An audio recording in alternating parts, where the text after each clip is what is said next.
second one was I went heavy on squat. Was trying to do I think it was like 345 for 5. So I hit 340 the week before for 5, and I was like, okay, so I get 345.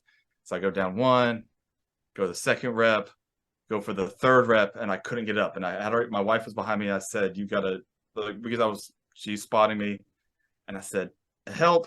And so she comes and she tries to curl that fucking bar. And my wife is 135 maybe. Like, it's not happening. She just curl it. I'm like, that's not enough. And I did have the safety bars on, but I had them too low. I didn't realize I didn't change them when I got there. They were at the lowest setting. So I was like all the way down. and oh man, I was like, you're trying to kill me.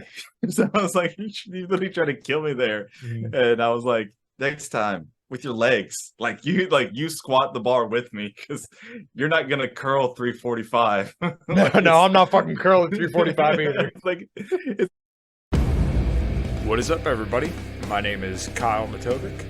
I am the host of the In Liberty and Health podcast, where we talk all things liberty, health, and wellness, and beyond. My hope is to encourage and spread the message of liberty and physical and mental well-being. I hope you enjoy all the topics we talk about with our guests. We're on all major streaming platforms, so please sit back, relax, and enjoy. Man, I'm doing as good as anyone can do getting buried by his 13-year-old son on leg day. I'm not going to apologize for not being on this podcast because I got to go see Metallica. So if that's a problem, kiss my ass. Okay? All right. All right, everybody, this is In Liberty and Health, and today I have Tower Gang Cole on. How you doing, dude? Fucking go. Doing great, man. Nice, yeah. Did you train anything this morning? I know you just kind of got back from the Lord's house, but no. Sunday's my rest day. I leave it to the Lord only. But no, I run 6 days a week, I work out 6 days a week. So Sunday's my rest day right now. I got you. Unless I miss a day, like sometime in the week, then I'm might go 7 days. So who knows? Okay, I got you. Yeah, this last 2 weeks I've been on a little bit of a diet break. I know you tweeted back to me on the one thread I did, but I'm fucking just like cooking because I've been cutting for so long. I literally gained 10 pounds of body fat when I got married. In a week. Yeah, dude. I don't know what, it's like almost like a diet break for me the last 2 weeks too. I'm still trying to cut down. I've lost already like 25 pounds and probably gained 10 to 15 pounds of muscle. But I ate like 4 pieces of cake like on Thursday, and then Friday we went out to a hibachi grill. So I just destroyed like 400 grams of carbs and rice. And so the next day I woke up and I was 4 pounds heavier, and I was like, well, that's water weight, but I know like it's still like, even whenever that, like, I don't know, I have that body dysmorphia now. Anytime that scale weight goes up, I feel bad, but I got to tell myself, no, I'm good. It's just water weight. I just retained a bunch of water from eating like a ridiculous amount of carbs the night before, because I was still at maintenance that entire day. I was still at maintenance. So yeah, somebody chimed along in that tweet and said, oh, there's no way you gained 10 pounds of body fat in a week. I said, no, actually, if you would have went directly off what the scale said when I left before vacation, I was 188. When I weighed back in, I was 214. Yeah, so I gained, so it was 10 pounds of fat, but it was also like 20 pounds of just or more, almost 30 pounds. Jesus. Yeah, in a fucking week. But that's because I was cutting down, and then I wanted to go at like maintenance, but I use Carbon Diet Coach, which kind of helps you estimate everything out correctly. Yeah. So like week over week, you'll do like check-ins and it'll adjust your metabolism as necessary, or like change the way that the coach works. And so I wasn't quite at like a good maintenance. Now I got it pretty dialed in. But I remember I was kind of like maintenance, cut. And then finally when the wedding came, I just, fuck it. Everything's off the table. That's what what my goal was. So I used a macro factor, which does the same thing. It kind of every week on Monday I have a check-in, and then it like kind of goes up or down on calories, protein, all that. So I've been in a cut for like fucking, I guess since I started really, which would be last August. which I mean, and it's not like, and I've gone through different. I didn't start with macrofactors then, so I've been like, I was down to 1,800 calories at one point, which I shouldn't have been. Like, that was way too low for me. Just start like, I'm back up to like 2,200 a day, but my maintenance is probably around 2,700, depending on if I lift that day and how much how many steps I get in. But yeah, like my plan is get down, do that cut, and then be at maintenance over the summer, then bulk over the winter, which most people do. But like that's just so because I want to maximize the amount of newbie gains I can get after I kind of do that body recomposition part. Yeah, that's actually right around where I'm at. I was listening to you on a Libertarian podcast review earlier, and I remember when you said, "Oh, I'm only eating like 1,600 or 1,800 calories a day." I'm like, God, yeah, it was I messed up. I mean, I lost a ton of weight at that time, and I was sure still the fuck you did. Well, and the good thing was because newbie gains are so awesome. I was still progressing in all my lifts. Everything was still going up, and I was and so but then I was looking at it and I was thinking, I was like, damn, that's probably way too low. It really fucking sucked, like, too, because like it was like I'm eating, like I'll eat like my morning breakfast, which was like egg whites and maybe a little sprinkled cheese on top, and then I'll like have some popcorn, like a small bowl of popcorn for a snack in between lunch, and then I'll like have my lunch, which is like chicken breast, and like it was like ridiculous. Then when I was able to add in, 400, 500 calories, I was like, okay, I can finally now eat kind of, well, I'm full throughout the day, really, and don't have to worry about like, and I'm still seeing if I do stick to it throughout the week and not have like bad cheat days. It's going down. Like I think I changed actually because I was trying to do like a pound and a half a week, and I changed back to about a half a pound to a pound. There's actually quite a bit of literature. There's a guy named Chris Barakat who does a lot of research on like the body recomp stuff, and actually in trained individuals, it's not like as good as it is when you're relatively new, but as you get more and more trained, you still can do body recomp to a degree, but you're gonna have to be very, very conservative about your fat loss, and then also conservative about your muscle gain. So the one person who I kind of look up to the most now, Lane Norton, he always says like, amazing. Yeah, he's awesome. I just had his ex on, which I feel weird saying that, but Holly Baxter, she was just on the podcast I recorded with her. I'm sorry, Friday. That's going to air actually before this one. And she's awesome. But what Lane would always say is if you try to chase two rabbits at once, you'll probably catch neither. So that's why it's probably better to do like bulk and cut.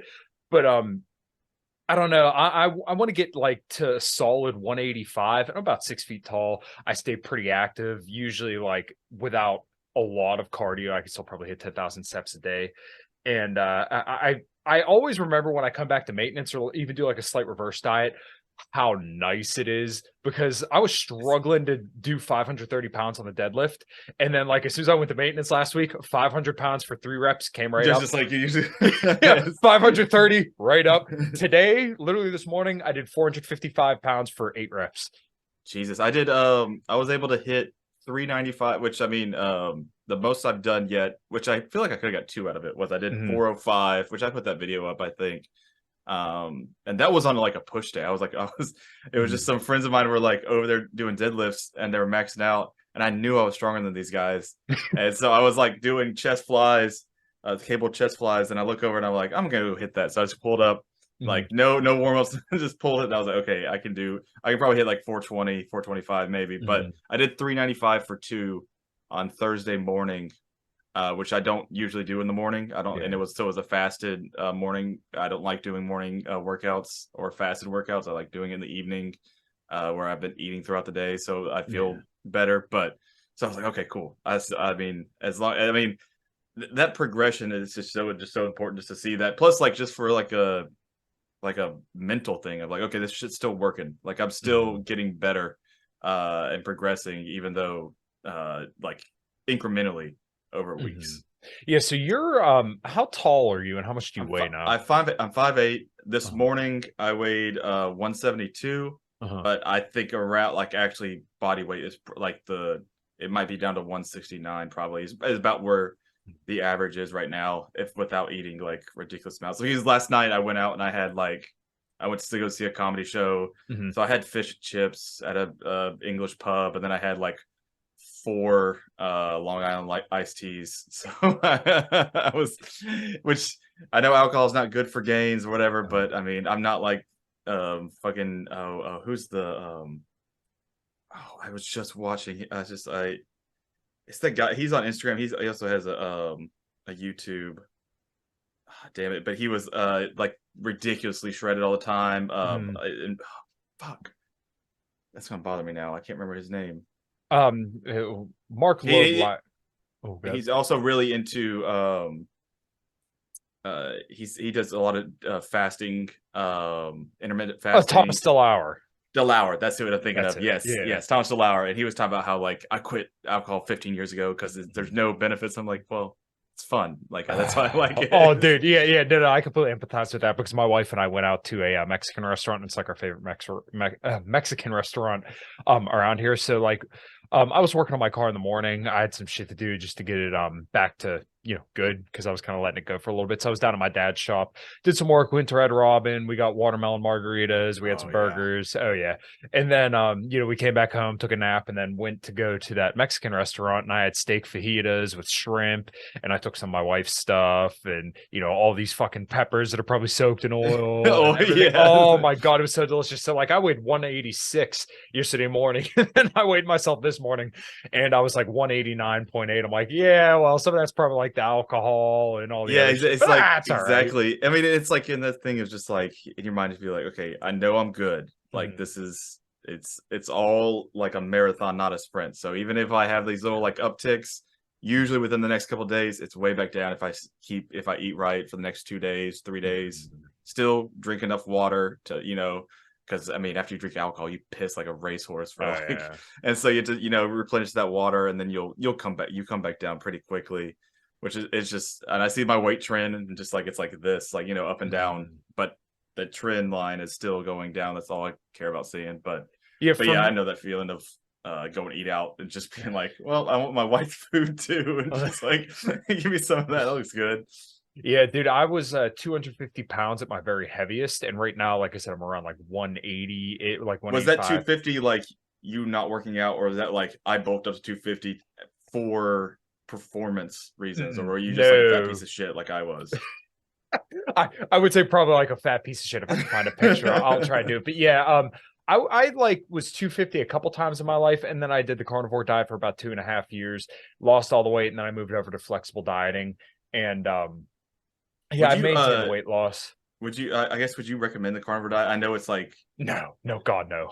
oh okay, that's the because like it's a weird thing of like it's almost, which I feel bad to say this, but it's almost for any dieting thing of like it's almost cult like where they're like, nope, it's the best thing ever. Like it literally cured AIDS for me. And like that's like usually literally every time I see Yeah. like someone talking about the carnivore diet, they were like, I've been doing it for 30 years now and I have never felt better. It's like, I mean, don't you want to eat a garlic knot every once in a while? Don't you just want to like throw down like So what you'll find with the carnivore diet, if you do it, and I used to recommend everybody do it, but like I've kind of realized that I probably hurt people by giving them this recommendation. You just miss out on so much fucking good shit, dude. Like, sorry, I eat like a little kid. I eat fucking French toast every morning. I make protein ice cream, but then oh for yeah. like lunch, I'll have ground beef with barbecue sauce and usually like a whole shitload of grapes, fruits, vegetables, shit like that. Yes. You just miss out on good fucking foods. And not only that, there's been plenty of research to come out now that basically says that people who have more carbohydrates tend to build more muscle. So that's not to say that you can't build muscle on low carb, but there's something to replenishing your glycogen stores and Yeah. just fucking enjoying food. Yeah. Like I'm sorry, but eating meat all the time does get fucking boring. And I go to barbecue restaurants fucking religiously. Oh, I dude, love barbecue. I love meat. I literally I almost I don't have any meal that doesn't include meat in it. Usually for the majority of the meal is meat, Oh, but like yeah. I'm still like I can't imagine. Well, to me it's like okay, it kind of makes sense. Meat and any type of protein is very nutrient dense, especially Right. getting good like grass fed beef Mhm. and pasture raised chickens and all that kind of like whatever outside of those things. But I understand that part of it, but it's also like people have been eating grains and vegetables and fruits for thousands of years. Oh, like yeah. the same as meat. And literally side by side, and it's just kind of like, if it's there to eat, there's a important reason why it's there, and it's also just fucking good. Like, I'm not gonna limit myself because I might get a 1/10% gain out of, you know, somewhere in my life whenever I can get the better feeling. Like, it's kind of like that risk versus reward kind of thing. And I'll take the risk of eating carbs. Like, I'm not gonna. There's no risk of Yeah. eating carbs, despite what all these people say. So, have you heard of Alan Flanagan? I don't think so. Okay, well, I had him on the podcast, and him and I kind of talked about this a little bit, because everybody's freaking out about seed oils now. He's done a lot to kind of debunk all the bullshit surrounding that. Like, seed oils aren't fucking bad for you, and actually, canola oil in particular actually has a cardioprotective risk compared to like saturated fat. Now, one of the things that he brought up was actually, with the hunter gatherers, our ancestors back then actually ate, I think he said, up to like 60 grams of fiber per day. So they were getting a lot of like berries and stuff like that, because the carnivore people will appeal to nature and say, well, we ate lots of meat, which is true, but they leave out the gatherer part, where the gatherers would get a whole shitload of fiber. So there's, you were getting lots of it helps balance it, because it helps, you know, the fiber helps like clean you out, especially if you're eating a ton of meat and a ton of red meat. Like, it's I mean, I've done it, dude. I was talking yesterday with somebody about so we went to my dad was my aunt and uncle were in town, so we went over to my dad's place to be with my grandparents too, and my dad was cooking up steaks on the grill, and like, I think I had just eaten like so, but like, I had like a big old steak and then like some Mexican corn, and I'm talking like 5 minutes after I finished, I was like, I got a shit like nobody's business. Like, it just like, and it was like not solid. Like, it was just, I mean, just, and I was like, okay, I mean, yeah, that happens. Like, whenever, and it wasn't like I ate bad. Like, I ate very clean. I usually eat very clean. I try to stay away from seed oils. I mean, I know it's probably not, but I'll still try to stick to olive oil mostly. I mean, it's not like I'm gonna skip out. Like, I'll fucking go to like Burger King and get a burger, like, or like I'll go to. I don't care. Like, if it's in my house, I'll try to stick to like what I like: good olive oil, good quality avocado oil, and then like try to limit the amount of sugar I eat. That being said, like, I have a problem. Like, if there is when there was a cake at that same party, I ate 4 pieces of cake because like I just couldn't. If there's something about like, I can be very disciplined if I'm at home, and if I know if I track it, and I can be like, okay, I can't eat this tonight, I'm gonna just stick to but when I'm out and we're around people, I'm like, fuck it, dude, I don't care. Like, I feel like there's cake there, I'll just like chow down. I am stoked to tell you guys about the show's new sponsor. I am now working with MTS Nutrition, which is a brand that I've believed in for a very long time, and they run awesome cells and they have awesome products. So I want to tell you about their amazing protein powder, which you're going to ask me how many pounds I have of the protein powder, and the answer is all of them. So here I got red velvet cake, 25 grams of protein, and they have the amino acids and everything on there, 59 servings. Peanut butter fluff, fluffernutter, 26 grams of protein, and then also the chocolate chip cookie, which literally has real pieces of chocolate chip cookie in there. So 27 grams of protein, 180. As I've talked about on the show, getting your protein in is very, very important. So make sure you hit that link below and purchase your protein powder through MTS Nutrition. Boom! Like, yeah, I don't know what that is, but like, it's probably not great, but it's all. I mean, it sounds like you've been cutting for, and once again, this is completely up to you, but probably been cutting for a little too long. And it might be time to just fucking, rock and roll with a bulk. Because that's kind of what happened with me on the carnivore diet. So my maintenance is, probably anywhere from like 2,700-ish calories. Like right now, I'm eating about 2,650 a day, and that seems to be okay. But yeah, like when I was on carnivore, I was eating like 1,800 calories a day of just meat. And then the weekends would come and I would just fucking unleash. Yeah. I mean, we'd go to the Cheesecake Factory and I'd have fucking 2 pieces of cheesecake. I just couldn't fucking help myself. But now I'm so much better. It's weird. It's like it's like you don't get full. Like it's like, I literally was like, I ate 4 pieces of cake. And I was like, I can eat more. Like, it's not even hard. I could just down that entire cake by myself. Now I will feel like absolute dog shit later on. like I'll have, I mean, I did, like I felt really bad later on. I'll get really bad like gas and like, but I was like, it's a weird thing of like where before I was on a diet or anything, I would get full, like that feeling of fullness of where like I cannot take another bite came pretty quickly. Like it, but now it's like I guess on a cut, it's like your body's just like we need the calories, get it in. It doesn't matter. Like we'll stuff yourself, and it's weird because because that also your body. I think it's I was listening to I think it was DeLauer talking about, or it may have been Huberman talking about why you crave sugar, and it's just like your stomach is, especially after a carb, like a heavy carb meal or a heavy like your body's just like we need the sugar as well because we just need the calories. It was, but and your stomach's in this to your brain, and your brain's like, all right, just fucking eat, man. And unless you have that crazy discipline, but after like like Bryce said, I know I need to get to maintenance by now or bulk a little bit more. I'm trying to get like that summer. I still want the abs to show for the summer. Like we're going to the beach in a couple months, and I want to get like nice and lean. But yeah, no, dude, I completely feel you on that. Actually, real quick, just so I could show you where I was at. This was probably 3 or 4 years ago. See, that was me probably right around 250.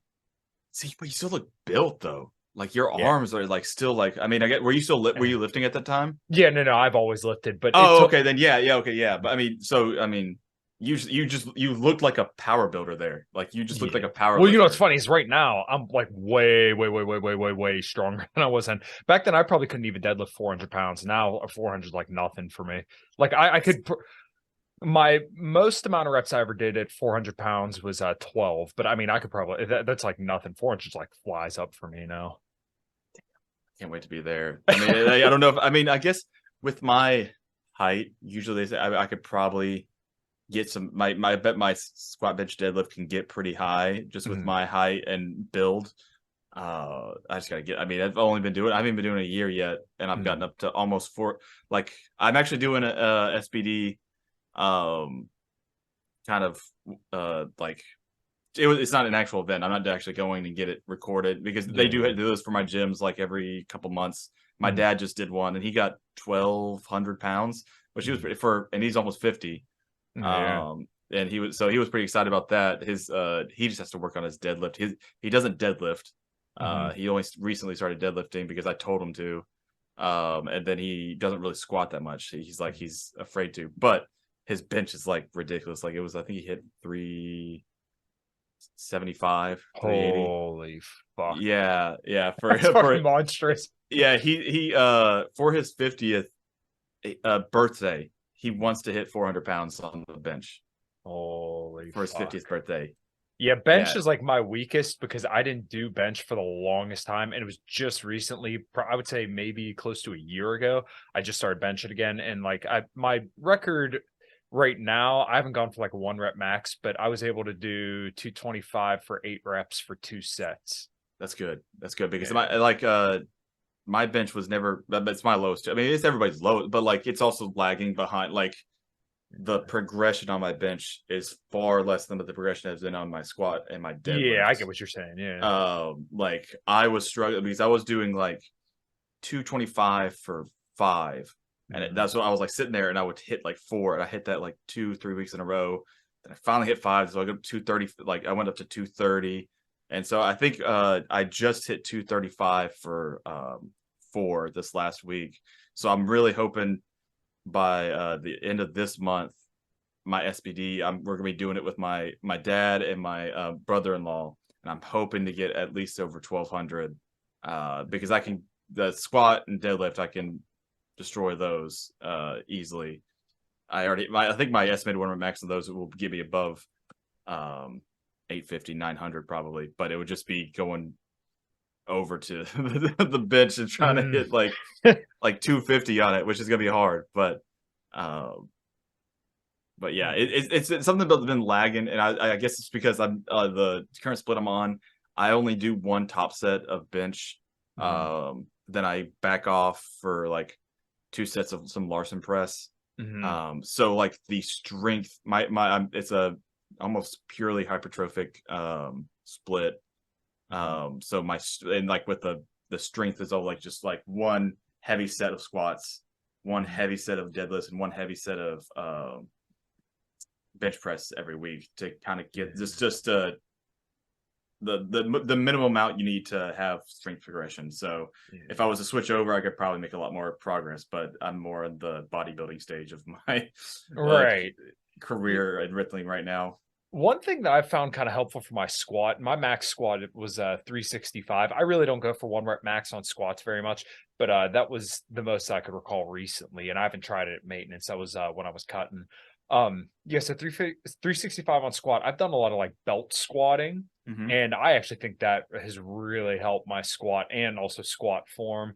And then just like fucking learning how to like explode my core at all times, especially like I fucked my back up a couple of times because I was deadlifting. I'll never forget the feeling of like feeling something shift in my lower back and just like not being able to walk. Oh my God, awful.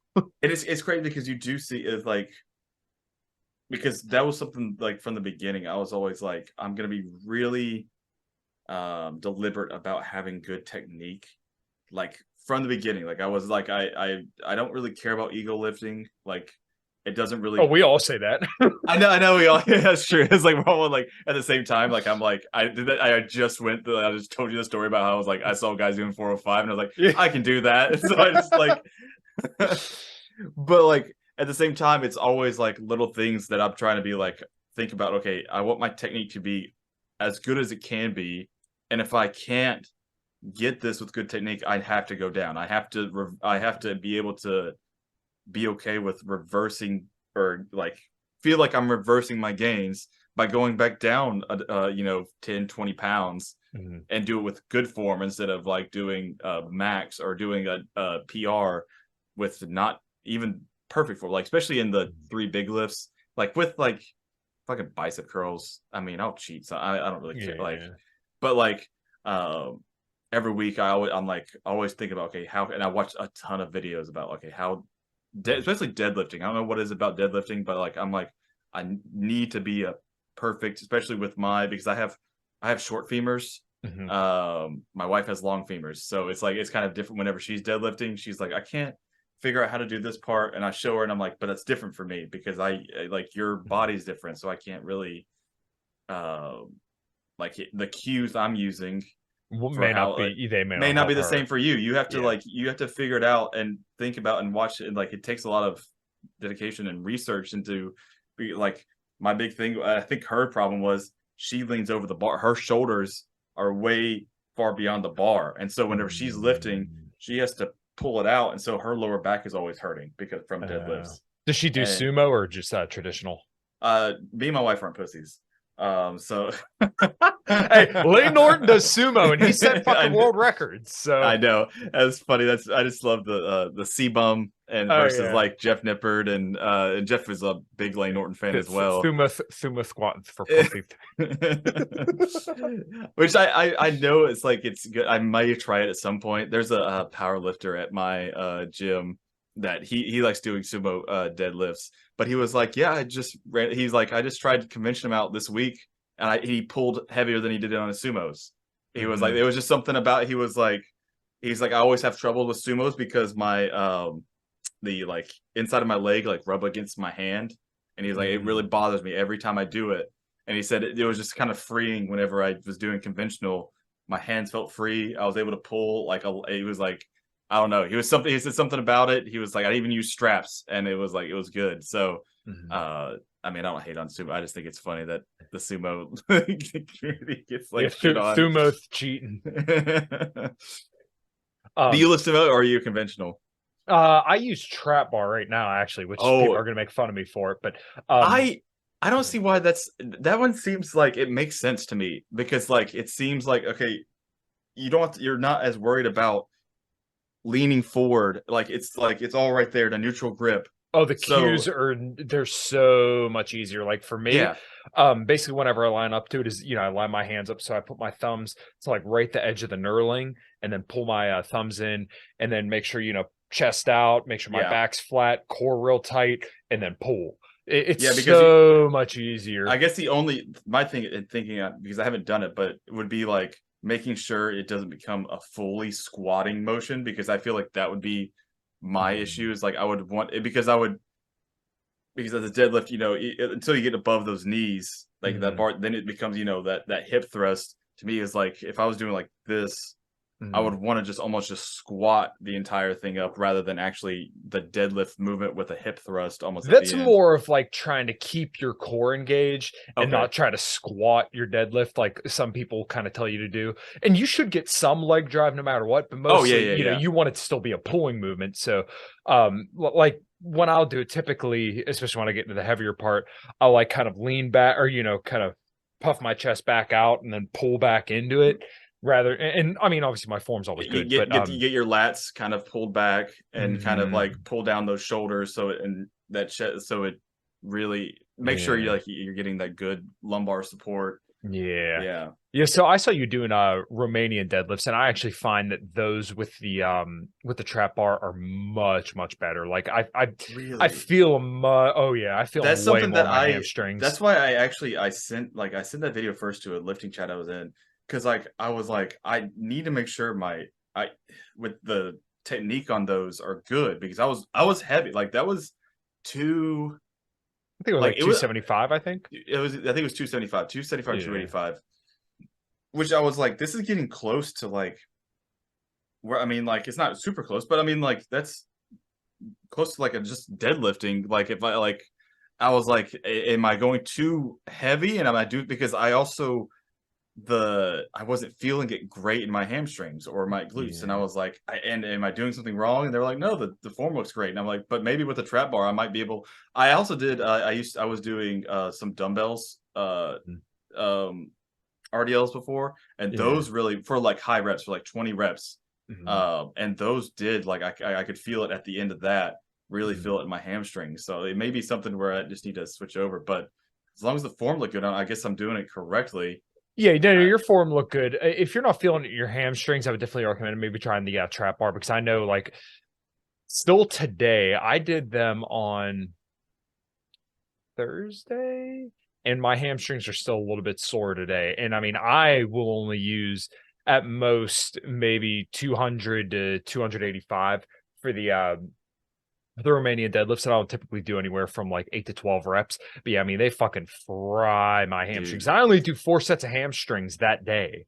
yeah, dude. There's I do this so I go squats and I switch right back. I switch over to the rowing deadlifts, Mhm. and then it goes to lunges. But like, yeah, it's like, and then I think it actually goes to then I do leg curls after that. I'm gonna try to switch over. After this, I finish this PPL split, which I'm on like week like 4 of 12 or whatever it's on. I Mhm. think. Switch over to want to switch over to a full body, like I high like full frequency. body. Yeah. I think there's two reasons why I find it fascinating. The research on it is actually really cool. Like the thought of like high frequency, but you're still hitting everything. You're hitting everything 5 times a week, like which is now the frequency to volume type of thing. The research on it is kind of not necessarily just because you hit it more frequency means more Mhm. gains, but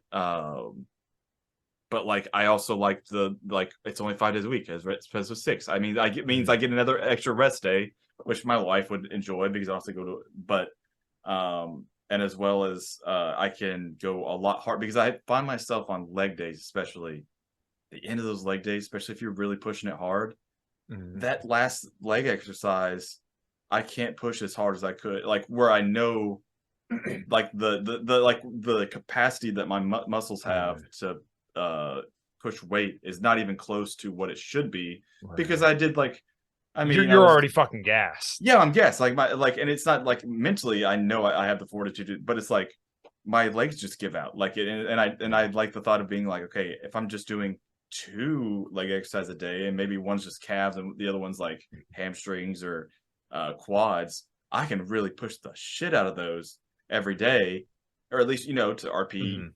8 9 but like good Right. quality reps um and not feel like I'm leaving anything in the tank just on a because they're already beaten to a pulp from earlier Mhm. heavy squats or something like that. Yeah, so the program I'm running now is actually I do a full body push and a full body pull. So and I've actually found that that works really, really well. The only thing that gets a little fucky is that when I go to do like squats or like the full body push, when I do like squats or leg press or something like that, sometimes if my hamstrings are sore, my performance may be a little bit hindered. Yeah. But really, for me, that keeps my fatigue super, super low. And I only deadlift once a week. I don't do deadlifts twice a week because that just fucking, it's so motherfucking fatiguing. But it's like unless unless you're like really just trying to increase your deadlift, like be like, I want to, I'm gonna focus on this. I want it to get up. yeah.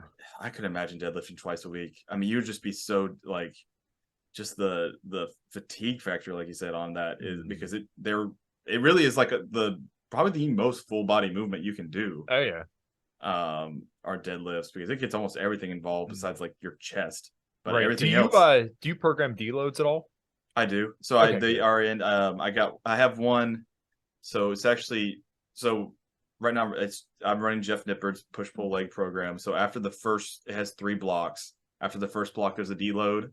So this one is just like a medium intensity, medium volume.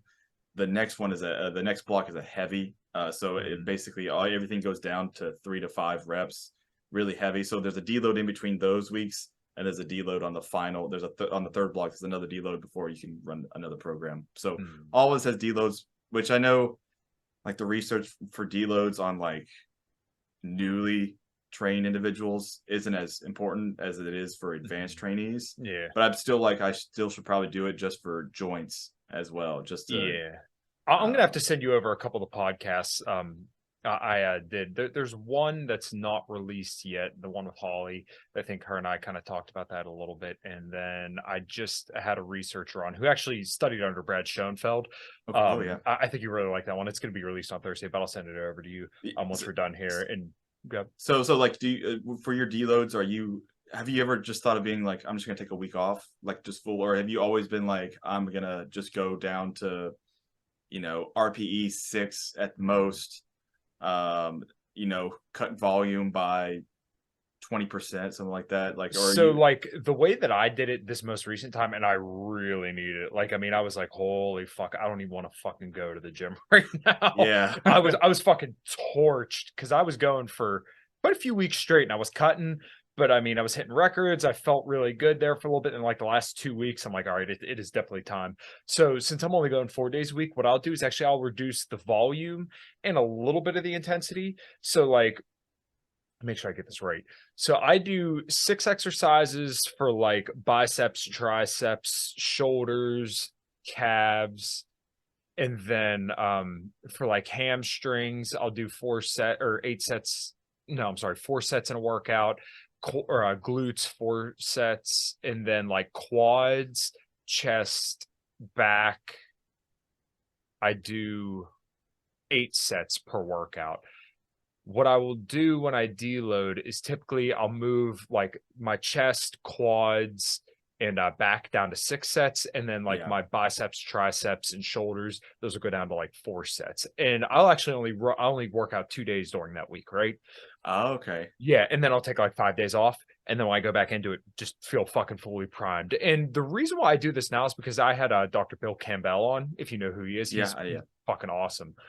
He sent me over a study, and he said that after he read the study, it was a study done over in Japan. It was kind of dumb the way they did it, but they had people train 6 weeks and then take 3 weeks off, which like nobody does that. Nobody does that. More than you need. He says that now he'll typically do like 4 weeks on and then 1 week off.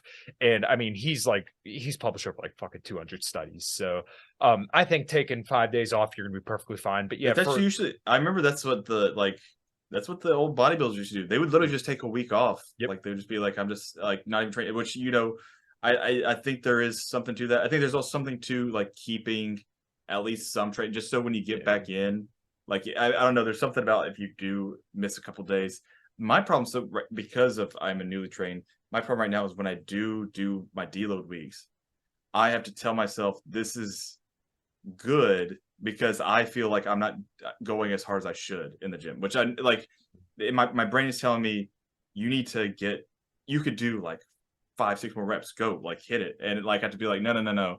I know my body needs this because I'm not worn out yet. Okay, so I guess my question is, are you programming deloads, or are you kind of like auto-regulating them? So like, do you no, just have these are program deloads. Okay, so if I Usually make, after yeah, 6 weeks. if I may make one critique, because you're still relatively new, I would almost skip deloads until you feel like you need them, because Yeah. you may be leaving a little bit of gains on the table. And I'm not saying it's going to make like a night and day difference, but for me, I used to do it like every 5 weeks, and I'm like, but sometimes I don't even feel like I need it. So why should you? Because if you can still keep pushing, keep pushing.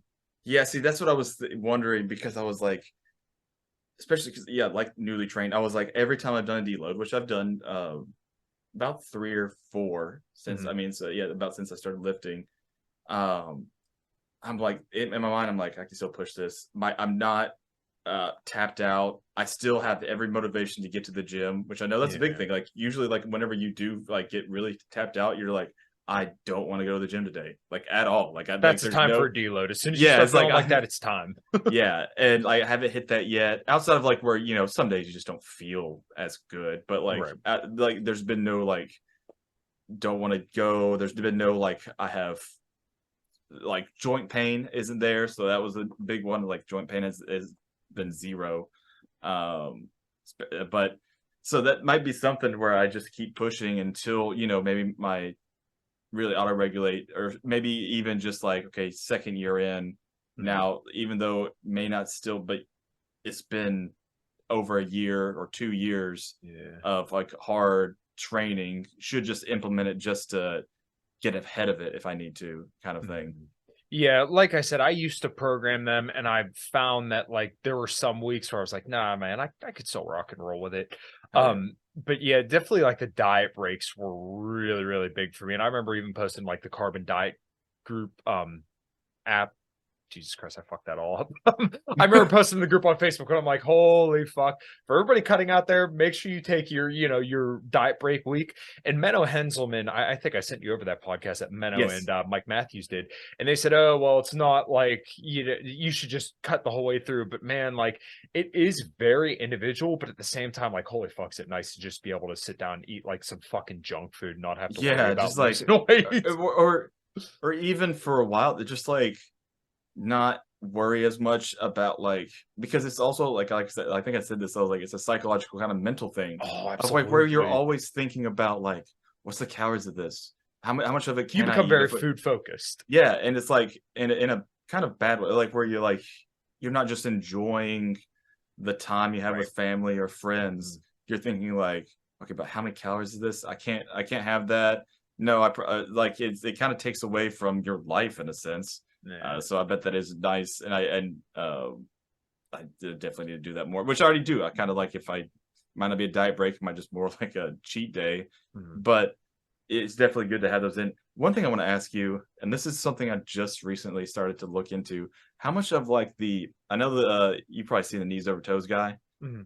How much of that stuff do you implement into your own program? How much do you anybody that you've talked to, how much do they see it as like this is necessary, this is like this is good if you can get the time to put it in, like especially like the one that was like your tibialis muscle, like how much should you be like working at it? How much neck work do you do? How much like different like ATG split squats, something like that? I was do you do any of that? Or No. The only thing I really incorporated, I think, is actually really good.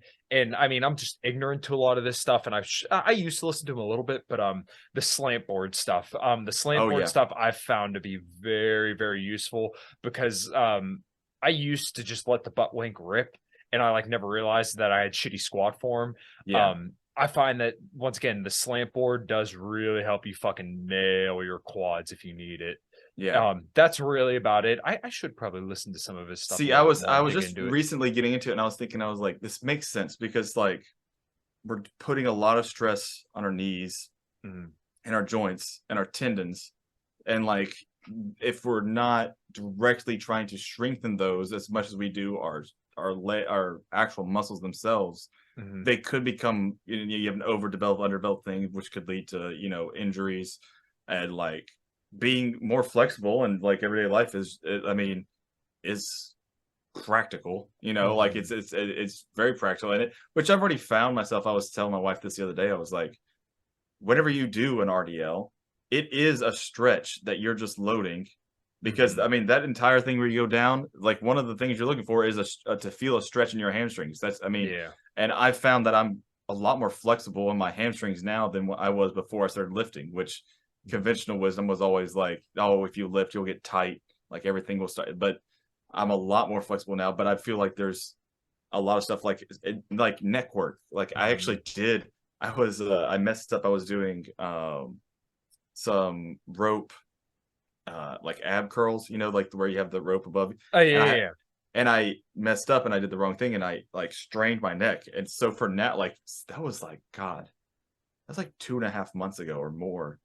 And I still have pain in my neck just from where I strained it. Wow. Yeah. And I was like, God, I need to do like actually some neck exercises and actually strengthen the muscles, like in my back and my neck, on the side, which I know it's something, there is direct neck exercises, but like, to me, like if I see someone doing it in the gym, like I feel like I feel like an idiot if I did it, but I know it's useful. I don't know if you ever done it before.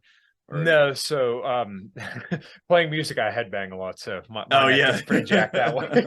But when it comes to the mobility stuff, I was listening to a podcast recently. I want to say it was Revive Stronger, and they were saying, I can't.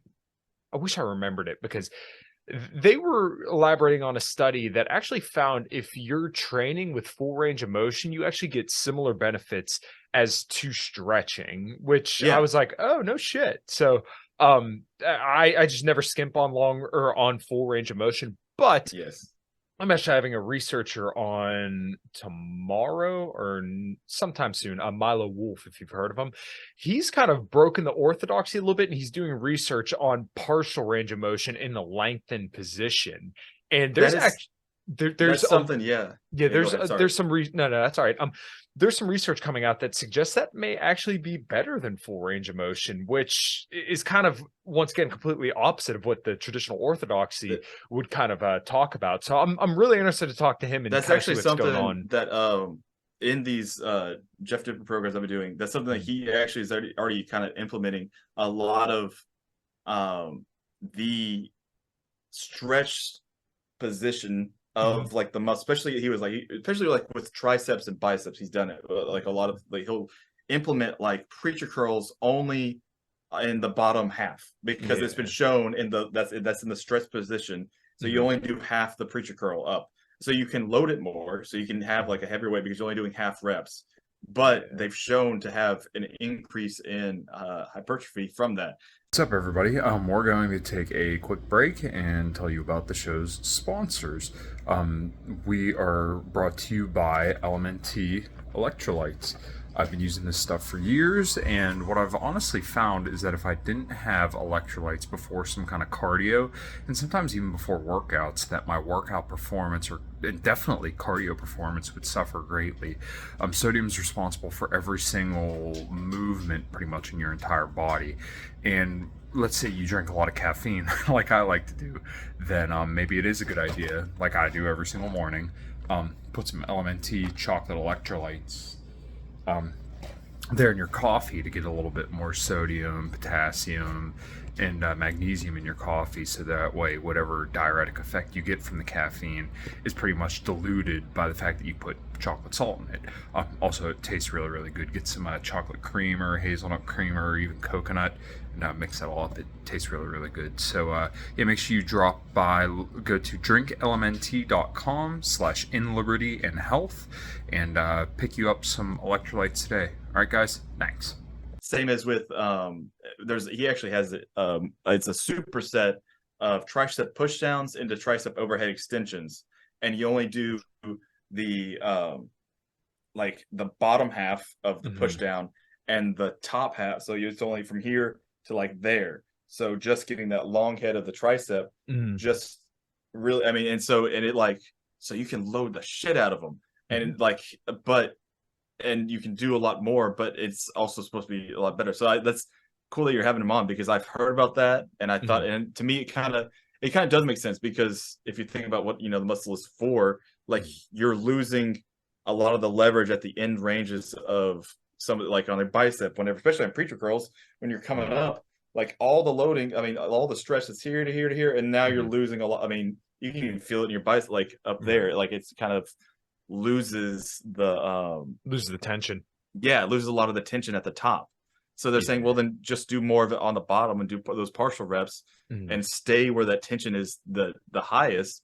And then you can also progressively overload a lot easier that way as well. Yeah. So where this kind of originally came from was, it was a mechanistic study, I think, in birds. And what they did to these birds was like they tied on these ridiculously heavy weights onto these birds. And like over time, in like the stretch position, they got significantly stronger and grew significantly larger muscles. And they've kind of tried to tease this out in humans. But like I said, that Milo Wolf guy, if you look him up, he's been on Iron Culture, and he's also been on Revive Stronger a bunch of times. In fact, I think like literally just yesterday, as of when we're recording this, he was on Revive Stronger with Mike Israetel, who's the big, his thing's Team Full ROM. They were kind of discussing this, and I really like the way that Mike, he debates people sometimes, but like when he discusses things, he really gives like the full spectrum. And I think they covered it really, really well. And Mike's approach to it was like, well, I want to make sure we're not overselling this, because I'm sure you saw what happened with terkesterone and beta actisterone. Is that, oh my God, everyone's got to have terkesterone. Greg Duchette, I put on 4 pounds of muscle in a month. But I mean, that didn't really, I doubt that really happened. I mean, the same thing you can say right now with Ashwagandha and fucking Tonkat Ali. Yeah. Like people are saying it works, like really works. And like the stuff with like Tonkat is like it works mostly with people that already have low testosterone or are over 35 and are like when your testosterone really starts to dip down. Like it seemed great. So like for me, I was like, because someone said like you should get on it. And I'm like, I'm 27 and like. I need to go get tested and see what my different my levels are for testosterone and I'll do a full blood workup of everything and just make sure I kind of look at where I need to supplement at and what I need to do. But I was like, I don't need to have Tonkat, and if there is any negative downsides, I don't think the positive upsides for my time right now are as would outweigh what the negatives could be. So same with like ashwagandha. Like I feel like I don't need that right now. If I take creatine and I take a multivitamin, I take fish oil pills. That's all I take. So. Yeah, I think people get really worked up, and there's so much marketing that goes in this kind of shit. Like I said, progesterone had all the marketing in the world, man. It had all. Yeah, I mean, I took this shit for almost like a year, and I can't say that I saw anything significant. I even took Tonkat for a little bit with ashwagandha, and I had some other stuff in like a stack that I was doing, and really, I can't say that I noticed any significant difference. Really, all I take now, I do take a multivitamin, because they had a sale on Tiger Fitness. They had this supplement called Peak Physicore with a multivitamin, so I had some of that. Fish oil, vitamin D. I am taking a fat burner now from Redcon One, and also a little bit of yohimbine and a body recomposition pill. So it's like mostly I just do like the vitamin just because you just want to make sure you're covering your bases. Yeah, you're covering your bases. Like I mean, and a lot of these stuff, even if you aren't low. Even going above the daily recommended value, still that's been shown to. Well, it's not hurt. It's been shown to actually help in some way, especially like with magnesium with sleeping. Vitamin D is like ridiculously amazing for almost. I mean, you can get the I think like the dosage that it would take for vitamin D to become like actually bad for you is legitimately like a ridiculous amount that nobody could ever really get to unless you're outside all day and supplementing to a ridiculous degree. So it's like, and up to that point, it's totally beneficial. And then, I mean, trying to think of any other ones, like some vitamin B, just making sure you get everything in. But, the other thing I was talking about stretching. Have you had anybody on to talk about the benefits of stretching either mid-workout after a set or anything, like actually target stretching of like so having like doing you have your bench press and you start doing a loaded cable flies and not necessarily a loaded stretch, but like you get done with your cable flies, and they're like, I'm going to stretch my pec for 30 seconds right after that, get a good deep stretch on each side, and then do another set, good deep stretch on each side to see, because it's almost like myo reps. Yeah, it is. And it's just getting a good stretch to the area, which has been shown to have some sort of effect to hypertrophy, which, and because the big thing was before that was saying like stretching before workout could hinder performance. Right. And so a lot of people stop stretching before workouts. I was wondering, because just talking about, getting a good stretch in the workout itself, but while stretching in between workouts, that not necessarily loaded, but just stretching in general. How do you feel about that? I do it occasionally, but I think Max and I kind of talk about that, which I'll send you over that podcast whenever we're done here. Him and I kind of covered that a little bit, and he sent me the literature review that he did on deloads and training to failure versus I can't remember some of the other stuff that he did, but yeah, he sent me over those literature reviews, and it was really interesting. So I think for like calves, I'm blessed. That is like the one area where I got really, really lucky. Like if you look at my mom's calves, they look like fucking bodybuilder calves. And Dude, even when I was dad's calves, when I was 250 pounds, my calves were still like defined and huge. So now that I'm, a lot leaner, I'm like, I still got it. Dude, that's what my dad, like, for some reason, also his tibialis is literally rock solid. It is like ridiculous. Like he's like, for some reason, like his calves are really big. And he can lift like a ridiculous amount of weight. Like his usually when he does like he said his toe press on the leg press is like into the 400s, like for like 10 to 12. Like it's like ridiculous. I'm like, this is crazy. Which it is funny. I was actually the leg press is like the most ego lift out of anything I've probably seen in the gym. Dude, I saw a guy the other day just load it up and then just do like the most partial reps. Oh my god! With the pushing with his hands, like it was like, dude, you're not like, when I get a leg press, I'm going knees to chest, and then with my ass, I'm like I almost strain my forearms by pulling my ass into that seat. I'm the same way. Yeah, because it's like, why else would I do leg press if I'm not like, I could just go do a hack squat or just a regular squat. If I'm not going, the whole point is to get that full range of motion, and you can overload it. Usually, I mean, you can load it more. It's just funny to see those people in the gym. Dude, I talk shit about people on Twitter all the time because I see them, and I just like, I want to walk up to them and tell them your range of motion sucks. Like, or just be go down. Listen, dude, like you're not helping yourself at all. This is literally, like, I'm not lying, it's doing nothing for you. Like it's not like, it's whatever minimum gains you get from this, like it's not even close to what you would get by literally halving how much weight you're doing and going full range of motion. You'll see triple the amount of performance over time, like, than what you're doing right now. And like, nobody really cares like how much weight you're doing on the leg press. It really doesn't matter. Like, no one cares. Right. I mean, I see people doing like the row machine, with the doing like Yates rows, and they're fucking doing one of those. I'm like, dude, come on, stop. Get your core real tight, low, pull up, down. Quit fucking doing that, because all you're doing is fucking yourself up. Or people who will do like dumbbell press, they'll fucking grab like 90 pounds each side. And they're like, dude, you suck. Like, dude, lower the weight. I think it was like down and up. Last week I got into it was on Instagram. It was like a gym fails just page on Instagram. Dude, I just scrolled through that like for an hour, and I was just laughing. I mean, there is a lot of those ones of the dumbbell press, somebody getting a ridiculous amount of, like, where they cannot lift it up onto their leg. And they have to have people help them get on their leg, and then thinking that they're going to be able to push it and then do reps out of it. Like, you're like, you can't even pick the damn weight up. You're like, I mean, you're not going to be able to chest press it. Like, if you can't even, your back can't lift it. Like, it's ridiculous. Another one is the lat pull downs. I see a lot of like, oh my god, they're like fucking working their taint doing it. It's just like, I mean, or like, and not even like, which I struggle like, because of just I have shorter arms, so getting the full range of motion down to my like to get it down to my chest is really hard for me to do, especially like once it gets into later reps.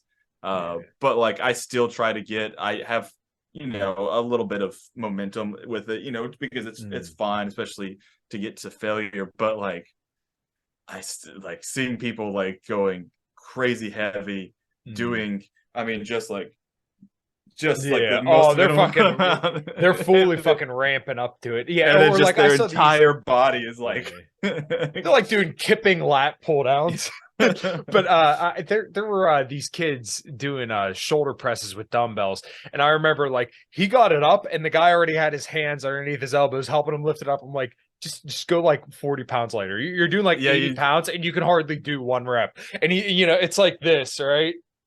Like, yeah.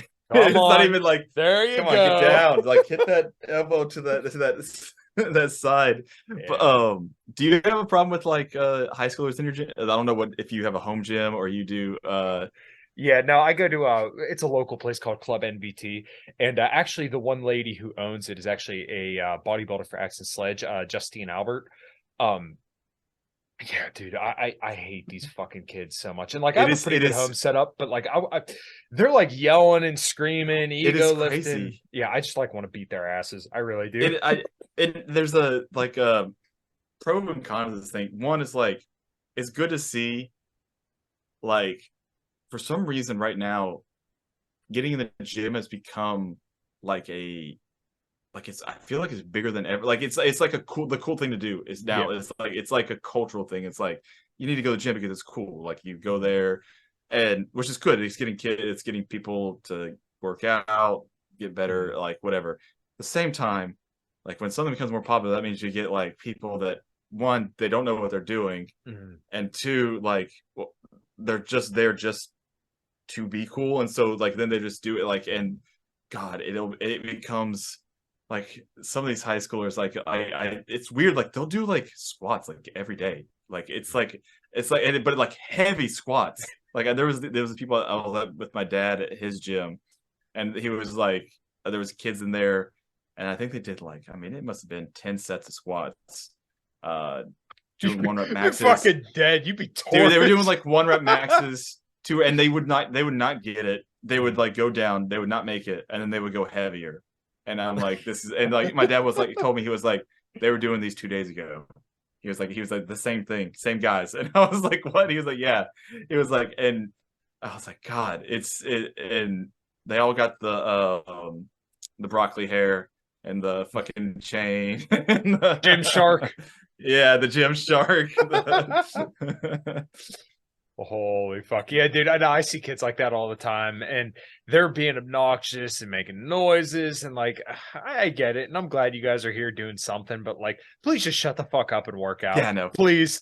Dude, I have like that thing where I don't want to, like I make sure I don't like annoy anybody in the gym. Like I make sure I go almost the other way of like anytime I'm in some place, oh my, sorry man, my bad. Like I make sure, because I feel like it's like you're there to work out. Like you don't want, like, unless you're friends with people in there and you talk a little bit. Like this is the guy I talked to about, like we talk about like basketball every time we're in there for like 10-15 minutes. My wife hates it because she's like, she's on the treadmill. She's like, we're trying to warm up, get ready to go. Like, are you gonna quit fucking talking so that we can, like, sorry, but like I messed up 2 times within the past couple months. Once was I was squatting. Well, actually, they're both on squats. I pulled off too much weight on one side. That fucking bar flipped over, slammed down on and broke the clip. And dude, I felt like I was going to die, dude. Like the entire gym looked at me, and it was packed, and I was like, oh my God. Which that was so embarrassing. And then the second one was I went heavy on squat. Was trying to do I think it was like 345 for 5. So I hit 340 the week before for 5, and I was like, okay, so I get 345. So I go down 1, go to the second rep, go for the third rep, and I couldn't get up. And I had my wife was behind me. I said, you gotta, because she's spotting me, and I said, help. And so she comes and she tries to curl that fucking bar. And my wife is 135, maybe. Like It's not happening. She just curl it. I'm like, that's not enough. And I did have the safety bars on, but I had them too low. I didn't realize I didn't change them when I got there. They were at the lowest setting. So I was like all the way down. and oh man, I was like, you're trying to kill me. So I was like, you literally trying to kill me there. And I was like, next time with your legs, like you squat the bar with me, because you're not gonna curl 345. No, I'm not fucking curling 345 either. It's like it's not gonna happen. And I need more help than just a little. Like it was just like one of those things. And there was a guy came up to me. He was like, yeah, I was on the other side of the gym, and I just heard, the grunt when somebody like gives out. That's, he was like, I heard the and he was like, I started coming because I knew what just happened. And then I saw you on the ground. But yeah, the worst spill I had, I used to do box jumps a lot, and I can actually jump pretty high. So like I'm about 6 feet tall, and I had it set like up to my chest almost. And I think I got it, but I remember like I can feel when I'm not going to make the jump. And I was feeling it. And this is when I lived out in Ohio. And I went to go do it, and I fucking biffed it, dude. Fucking plastic and shit went everywhere. I was like this close from a fucking dumbbell rack. And somebody came over and they're like, dude, are you okay? I'm like, yeah, man, I'm fine. I just took a little bit of a spill. Yeah, that was like the worst mistake I ever made. But I normally go to the gym early on Sundays. Like I'm normally in there anywhere from like 5:45 to 6:15. Nobody must be in there. Yeah, no, nobody. But when I used to go to the other gym, Anytime Fitness, there was thankfully somebody there, and it was like the first time I was getting around to bench it again. I'm like, fuck it, I'm gonna go for like a 275 bench, and I did like 225 pretty comfortably. No, dude, I didn't have that, so thankfully somebody was there. But I remember feeling my chest just like super stretched out. I'm like, yeah. But yeah, the guy came over and he helped me out. So yeah, there's been a couple times on bench press, because usually like I'll go for that last rep, and it's just like, okay, I just need to get to that first hook, and then and I'm just like, doop, and then I just gotta lean, because it is like I'm not getting that top hook, but I can get that first one, and those are scary. Like there's something about benching without a spotter, and like when you feel it, you're like, I'm not gonna get this all the way up. I get it there, or it's on my chest, and I'm just sitting here until somebody comes help me. Yeah, those are fucking scary. Yeah, dude, those grinder reps, you're like, I don't know if this will, like, this could be it, man. I may be dying under some fucking iron. At the same time, like, you're with a spotter, and you're sitting there going like, no, I got it. And you're just like barely. I mean, like, you feel your chest is like on fire, your delts, like you're just trying to fucking get that last little bit out just to get it up at the top. You need some kind of some male smelling salts. Come on, dude, rub that shit in.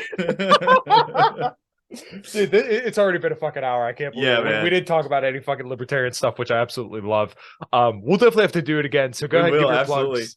Oh yeah. Plugs Tower Gang Cole on Twitter. Fat Comic Dave. I haven't been tweeting as much because I've just been fucking busy with work and life, and I had a new kid, and just so.